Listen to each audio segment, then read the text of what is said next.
Your phone lights up. Unknown number. You answer and hear your own voice, panicked, whispering your name and begging you to save them. What do you do when the person on the line knows everything only you should know, and they say you're the only one who can help?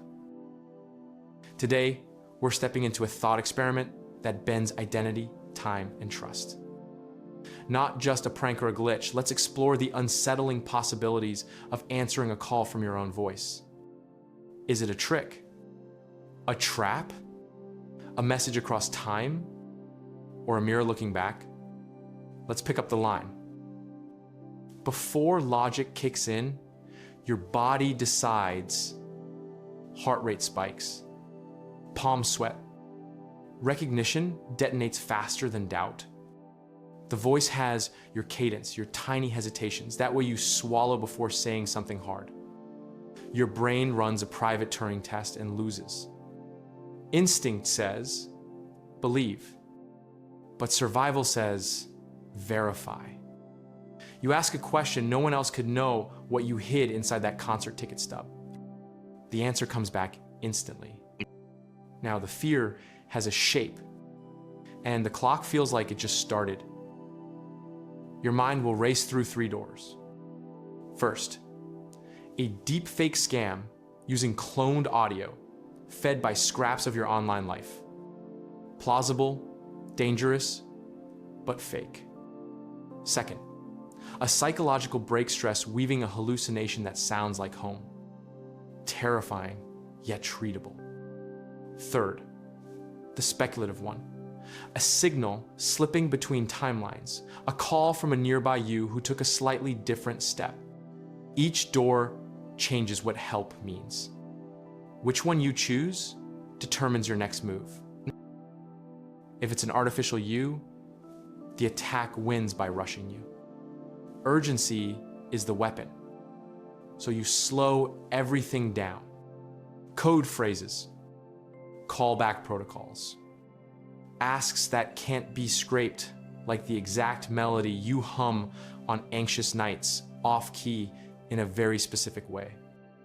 You move the conversation to places models can't synthesize, raw, private, bodily details outside public datasets.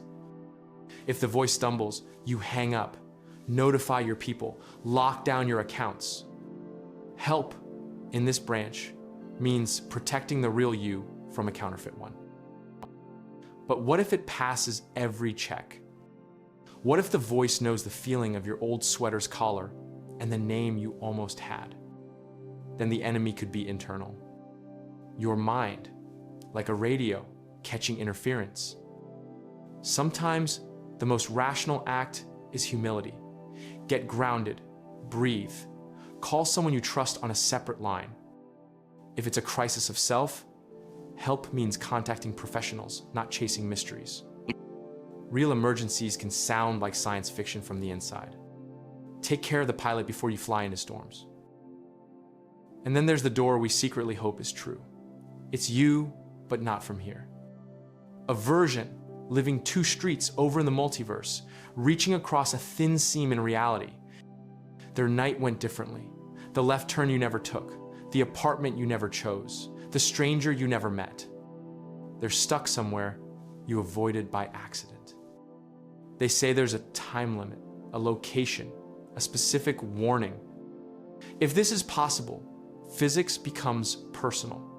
Interference patterns, where timelines brush, information leaking without matter crossing. Help here is an act of faith in symmetry. If you could be them, you owe them your courage.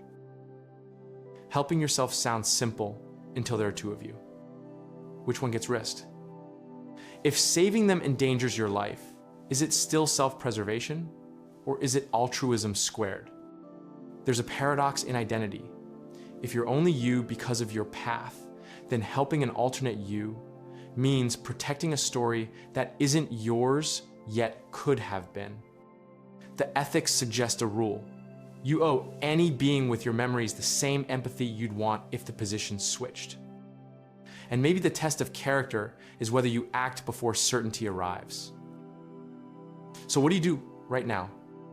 You document, record the call, ask for verifiable, time-stamped details you can check. Split tasks, keep them talking while you confirm.